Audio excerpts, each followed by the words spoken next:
It's 1886, Atlanta, Georgia. A bustling city recovering from the scars of the Civil War, it was a place of new beginnings and entrepreneurial spirit. The streets were filled with horse-drawn carriages, and the air buzzed with the sounds of commerce and industry. Amidst this backdrop, a pharmacist named John Pemberton stirs a pot, not of medicine but of a drink destined for global domination. Pemberton, a veteran of the Civil War, was seeking a remedy for his own morphine addiction, a common affliction among soldiers of that era. This wasn't just any drink. Pemberton's creation, Coca-Cola, was flavored with an extract of the coca leaf, yes, the source of cocaine. At the time, coca leaves were believed to have medicinal properties, and their stimulating effects were highly valued. It was marketed as a cure-all, a pick-me-up for the weary soul. Advertisements touted its ability to relieve headaches, calm nerves, and invigorate the body. It was a tonic for the times, promising relief from the stresses of modern life. The original formula was a closely guarded secret. Pemberton kept the recipe under lock and key, sharing it only with a trusted few. This air of mystery only added to the drink's allure. Even then, whispers about the mysterious ingredients swirled. Some speculated about the exact nature of the coca leaf extract, while others wondered about the other components of the formula.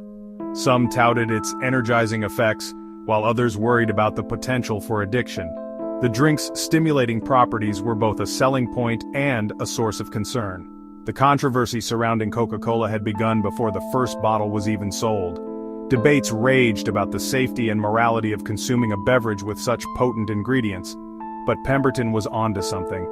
He believed in his creation and its potential to revolutionize the beverage industry. Despite the controversy, he pressed on, refining the formula and perfecting the taste. People loved the unique taste of Coca-Cola. The combination of sugary sweetness and the coca leaf stimulating effect created a flavor profile unlike anything else on the market. It was refreshing, invigorating, and utterly unique. The combination of sugary sweetness and the coca leaf stimulating effect created a flavor profile unlike anything else on the market. It was a drink that promised not just refreshment, but a boost of energy and vitality. Little did anyone know, this peculiar beverage would soon become a cultural phenomenon, its reach extending far beyond the borders of the American South. From its humble beginnings in a small pharmacy in Atlanta, Coca-Cola would go on to conquer the world, becoming a symbol of American ingenuity and a staple of global culture. In the late 19th century, the line between medicine and beverage was blurry at best. During this era, pharmacists were often seen as the gatekeepers of health, concocting various potions and tonics that promised to cure a myriad of ailments. It was a time of experimentation and discovery where the boundaries of science and quackery frequently overlapped. John Pemberton, a pharmacist from Atlanta, capitalized on this unique period in history. He introduced Coca-Cola as a health tonic, a revolutionary beverage that he claimed could offer numerous health benefits. Pemberton's creation was a blend of coca leaf extract and cola nut, which he believed had medicinal properties. Advertisements of the time were filled with grandiose claims. Coca-Cola was marketed as a cure for headaches, a remedy for fatigue, and even a solution for an upset stomach. These advertisements were designed to appeal to the health-conscious consumer, promising relief from common ailments with just a few sips. Newspapers played a crucial role in spreading the word. They featured glowing testimonials from satisfied customers who claimed miraculous recoveries after consuming Coca-Cola. These personal stories added a layer of credibility and allure to the beverage, making it seem like a magical elixir that could transform one's health.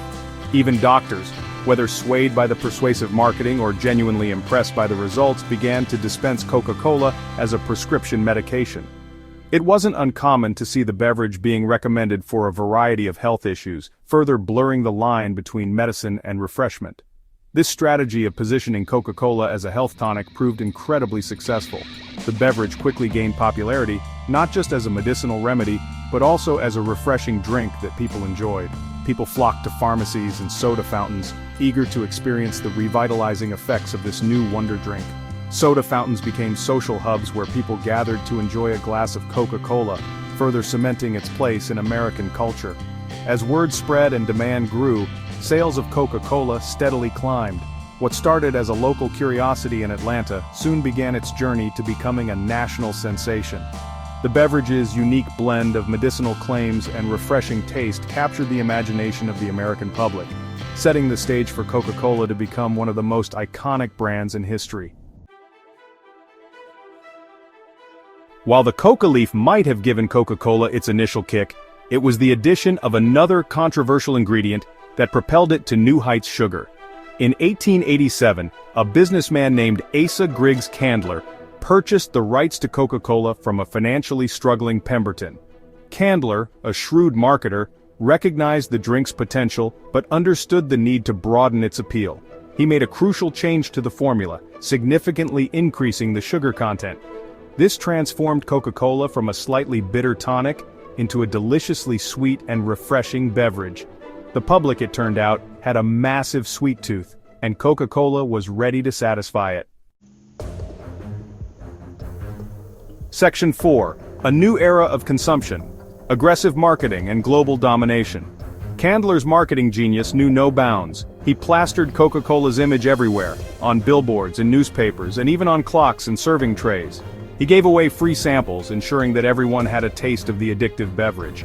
Candler also understood the power of branding.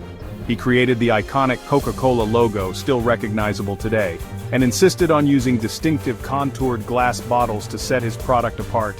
These strategies, combined with the irresistible sweetness of the drink, cemented Coca-Cola's place as the leading beverage company in the United States. Section 5. Wartime refreshment, Coca-Cola's patriotic expansion. When World War II erupted, Coca-Cola saw an opportunity. The company recognized that the war would not only be a significant historical event, but also a chance to embed itself into the daily lives of millions of soldiers and civilians.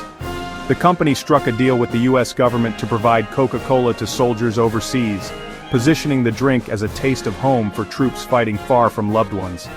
This agreement ensured that every soldier could enjoy a refreshing bottle of Coca-Cola, no matter where they were stationed. This move had a dual effect, boosting morale among soldiers and simultaneously expanding Coca-Cola's reach into new markets around the globe. Soldiers began to associate the drink with comfort and normalcy, creating a powerful emotional connection. Coca-Cola's wartime efforts went beyond simply supplying beverages.